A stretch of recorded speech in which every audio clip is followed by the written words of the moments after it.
Greetings and salutations. Happy Halloween to all my patrons. You'll be seeing this on Halloween if you watch it today. And I guess happy November for everybody else. You'll see this in November. Like the video, subscribe, hit the bell so you can stay notified. Check the description for where you can support me and find me and all those things. And listen, man, that colorless panel of like Lee's just looking completely destroyed and begging the god name to help her out.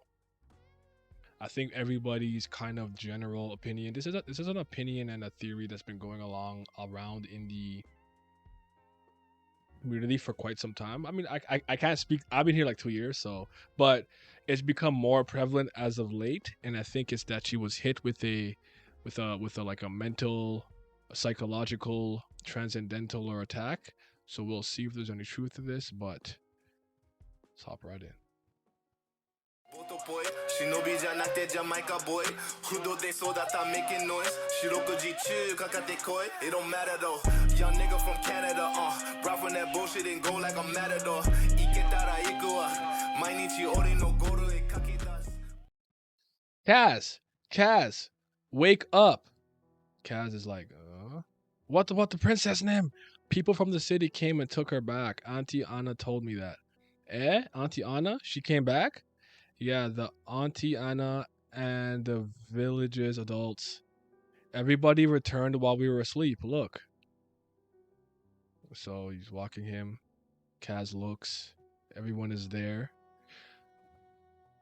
Oh, sorry. I wanted to just make sure all the people were detailed. They're black and white. There's some hair and stuff here. Everyone on the left side looks a little bit like unlockable character and NPC-ish, but like from the white set standpoint, not like a shaded character. Interesting. But there's Anna, there's Lee's. One Last God, story and art by Kurigam. Season 3, episode 264, Abyss 23. I was right, wasn't I? I told you if we waited patiently, she'd be back by morning. Cass, hurry up, come here. There's lots of yummy things here. I'm proud of you for waiting the whole night. Wasn't it scary? Not at all. I'm so convinced now this is not real. I ate snacks and played with Haas, Opa, and Kaz, then went to sleep. It wasn't scary at all. Can I ask a stupid question here? And if it really is that dumb, feel free to cook me. Haas Opa, right? Have we seen him in the present time at all? I don't really recall him. He might have been there and been around, possibly, and I just not forgetting. I'm not remembering him in the first season, but Kaz is the friend that I remember, like kind of explicitly. But you know, if I'm stupid, just let me know. No, what is she talking about? Am I dreaming? I have to wake up. Slap, slap. He's aware. I think he knows. I have to wake up. What are you doing? Get a grip, Kaz. You fell asleep and woke up last. So are you still dreaming? Huh? I fell asleep first? Yeah, you fell asleep after getting tired from trying to steal the autobiography book from Kubera. You don't remember? No. That book wasn't the autobiography. And I didn't fall asleep back then. I'm sure I was awake. Then a monster appeared. A monster? A bear. No, I'm kidding. A monster. Right. That monster broke right through the wall. Right. Sparkles? No. Kurigam? Yeah, Kurigam with the sparkles? No. You didn't do him like this. There's no way she added those sparkles like, yo, it's pristine. It's clean. There's nothing going. Oh, you're a bastard for that. Boy, seems like you had one hell of a dream. Come, wait, go wash up and come. We're all having a party together. The adults brought a lot of presents and snacks. They said we can look forward to it. I wonder if no, I don't think he'd be one too. Was it? Nah, Kaz? We gotta talk about Kaz, fam. That makes so we had this conversation recently, but when Kaz and Leech were talking, she's like, I was a weird girl, blah blah. He said, ha ha ha. And he like almost like as if she's gonna know something. It's almost like Leech was testing to see if either he was going to admit what he knew or corroborate what it is she learned about being in this fake world for a decade at least. which means means Kaz the whole time knew this village was not a lot of the things about him and maybe his feelings towards Lee's actually is starting to come. Oh my god, Curry God, no wait. Yo, fam. Okay, hold on. You have to make sure I'm right though. We're all right though. Was it all a dream? Is throwing that magazine? I'm joking. No, that wasn't a dream. This right now feels more like one. Glance. Maybe right. Maybe I can find out if I go to the city and ask around. If it's the people who took the princess Nim away, they must have seen the state the village was in at the time. Okay. Which one would you rather be a dream? That's crazy. That's the god of Earth, Kubera. Until Kubera leaves comes to the realization on her own, you'd better keep your mouth shut. That's crazy. Now, I have a question. Is he small for a reason here? Why is he small? Why is he tiny?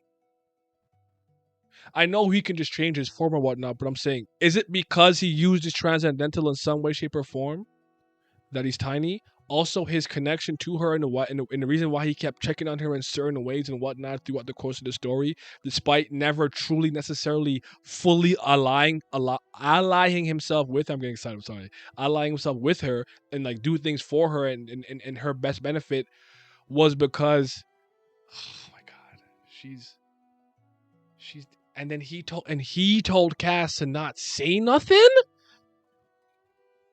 Nah, bro.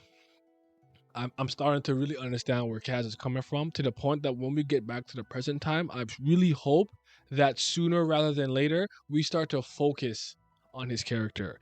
If you don't want to miss out on at least a wisp of peace, that is. Hmm. Look at him. Ah, damn. No, we're back. We're back in the room of spirit and time. It's not what it's called. This silence again. Someone please talk. Rand, do you have any more Yaksha's clan stories? Look at her face. Oh, elder brother. Talk about fiendish magic. I think we have talked about that time a lot already. Look how tiny they are. It was fun, but a little more, please. Even just some tiny, tiny, petty ones. Sparkle, sparkle. Request to save him with talk about his family. Not sleeping. What's with you guys? You don't want to talk anymore? Why when you have all the rare chance to vent the things you could never carelessly speak about? When you get the chance to say the things you couldn't say, you feel open and refreshed and naturally talk a lot, right? Or is it just me? It's crazy here because like I want to actually like chime in on like biology and humans here, but I think that's kind of low key in my opinion. You have to care about what I say, but I think men and women emote and process emotions and have to deal with it differently. Where sometimes some people just want to talk it out, and some people are problem solvers. Talking about the issue doesn't make you feel better. So I don't think it's just a men thing, but that could just be me. Um, I didn't expect to be able to tell you about the time traveling. I was a bit surprised about that one. Is it because of Vishnu Nim or because you had a similar experience? I thought it was a bit strange that you reached the fourth stage earlier than I expected. Maybe you developed due to crossing time like I did. Oh no, I didn't. There's a little there's it's a little different from the time travel you experienced, elder brother. The thing is, I went to a dimension where the flow of time is completely different. One day passing in the human realm. Wow, really? The real spirit of the time, the hyperbolic time chamber. That's crazy. One day passing in the human realm equaled 100 years of training in there. I spent time there and corresponding to 1 year in the human realm, a dimension where the time of passage is different. Isn't that somewhere only gods can go? You were able to go to such a place. It was possible because I was with Vishnu Nim San Sama San Kun Sama. He said that he said that it was the first and last time he took a live, so not dead, a live Rakshasa there. Silence. Vishnu Nim seems to have high expectations of you. I wonder about that, says Kalavinka. I don't think that's necessarily the case. Rand and elder brother, in my opinion, you both have already seem way out of the range of what's considered normal. Rand fake sleep just looked to the side like that with that cut eye. Scary ass. Don't look at her. Don't look at her like that, bro. The hell? In a sense, elder brother, you also cross time with the help of a transcendental power and developed as a result, right? But it wasn't because of Vishnu Nam. Then who? Tell me about it. You've constantly been vague about how you found the time portals when you were trying to tell your story. It's strange. You always found them by chance. There are parts in your story that you hid, right? I'm not really hiding it. There was someone who assisted me. I think I could recall it. I could recall it before, but now no matter how much I think about it, I can't recall it properly. So do you? Okay, we had a conversation about this, and I don't know how many of you guys have been watching the plethora of Kubera discussions I've been putting out. We've been having these talks, but we were saying that could people be experiencing something similar to what happened with Asha when she was in this room and people couldn't remember her until she kind of came back and then people started to vaguely remember her, and this somewhat happened with Raltara. Do you think because we're like this is like time leads and stuff like that, there's a similar memory lapse thing going on and maybe Maruna can't remember and that's the reason why you can't recall? Ran, what about you? If you crossed time until now and who helped you, are you able to explain it? Sorry, I don't have much to say either. Humph. Then there's no clue about getting out of here. In this case, it might have been better to stay in N5. That would have been troublesome if Rand and I remained at that time. The past history would have changed a lot because we'd have replaced our past selves. What about me? You. Sorry, it's been so long since we've seen each other. My only thoughts were that we should go together no more. She smiles. Aw. She flies towards him. I also wanted to see you, elder brother. I understand that feeling. It's not like there are no clues at all regarding getting out of here. There was someone who could open passages. That person you didn't remember earlier, who are they? A god, Vistunim, or Kali? I don't know. Their shape is blurry. It's as if my memory is clouded or as if they had an obscure shape in the first place. Interesting. This is at this point it's not even necessarily looking like Lee's to me from this picture. Like this could maybe be Rao or something, but I'm sure he's talking about Lee's, right? Right? Hold on, that was cloakish. The cloak of bondage. What's it called again?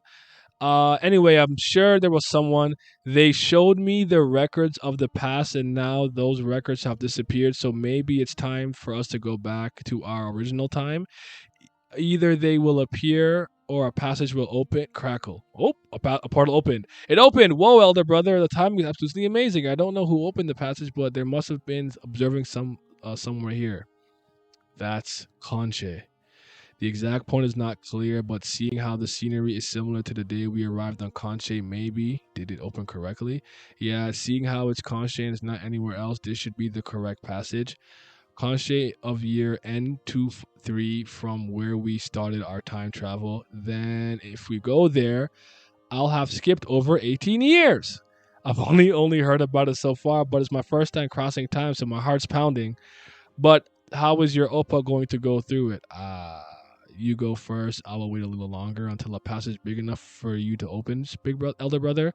I'm used to waiting, and there's no other way. Then I will stay. Let's go. Once I open the big passage, she's not going to stay.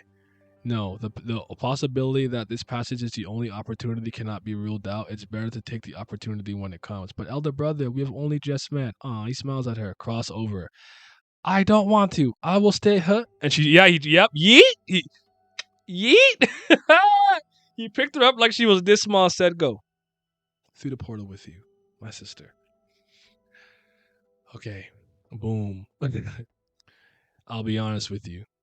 I protected Sempati for the sake of the future, but not Kalavinka. I don't know what the original fate of Kalavinka was, but maybe I just brought her out of my greed when she was probably not destined to reach the year N23. Nevertheless, I want to ask you to protect Kalavinka. I know I have no right to ask you for this, but these expressions ran, man. Yes. Since I don't want to go through something like with Raltara again. And he walks away through the portal, and it closes. Fade to Black. There's Maruna. We haven't seen each other since ever since. Oh, we're back at the. Hold on. We haven't seen each other since we split up, right? At that time, was the clone shade that Kelvin could cross over actually the one of year N23? If not, there's Ran, there's Kaz, there's Lila with the she got the staff, she got the lance. There is there's my MC. Welcome back. What's poppin'? What's really good? What's going on? End of chapter 56, Abyss, and next chapter, Kubera and Kubera. It's gotta be about Legion, the God of Earth. Before we continue to the next chapter, I'll just do the hiatus. I'm sorry, there'll be a hiatus. It will be side stories instead. Due to struggles with my conditions and the speed of my art decreased so much, I have tried to meet deadlines at this day. I found myself in the locked over cycle of editing the previous episodes the day or sometimes a couple days after. My readers, who I felt very thankful for, happily reacted happily to just towards the edited versions, but I believe it's right for me to create the webtoon sufficiently from the start, so there is no need to create an edited version at all. With those reasons, I found that it wasn't polite of me to continue the main story like this, so I'm planning to rest with some side stories. There won't be any separate hiatus notice episode, and the side stories will begin right away next week. Okay. Side story 10, Black Bear and the Firefox. We have Veracity, a life flashing. 13 is the end of a fiendish magician. That's interesting. Whistling 1, whistling 2, between first and second, love letter, dawn of the gods. Ooh. In My Delusions 2 and 3, and Side Story 1 to 9 were published during the hiatus after. Okay. These are the Korean release dates. That makes sense. Thank you for your unreserved love. See you next week in the Side Stories. Thank you, Kurigam.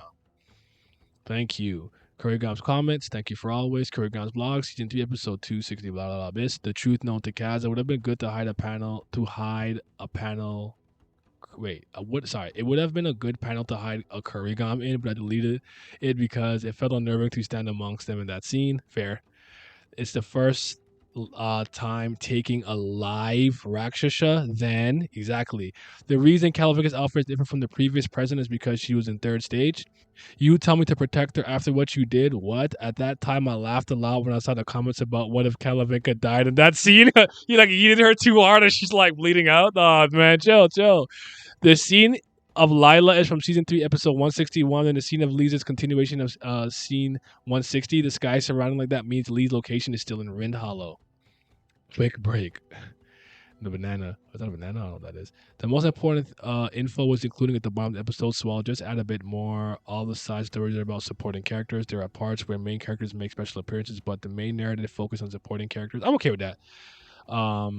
You can think of them similar side stories 1 to 9 that were drawn after S3 episode 160, but with more content per episode. I'm taking a hiatus due to a condition problem. I may not be satisfied with my drawing like energy for my pictures over content. You want things sort of. Thank you for reading. Have a nice day. I'll be back next week with the blog post and a side story. Anyway, Abyss was great, man. We're gonna have an Abyss discussion the same way we're supposed to have an Anata discussion. Maybe we'll also have like an Anata discussion, but we've been talking about stuff. We've been talking, man. We've been talking. So stay tuned for the content. Let me know what type of Kubera videos you guys are trying to see on the channel. And you guys have such a mighty fine day. We're going to talk.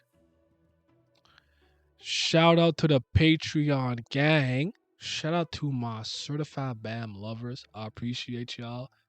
Gotta show love to the Priests of Fire. You already know what's brilliant, gang, over here.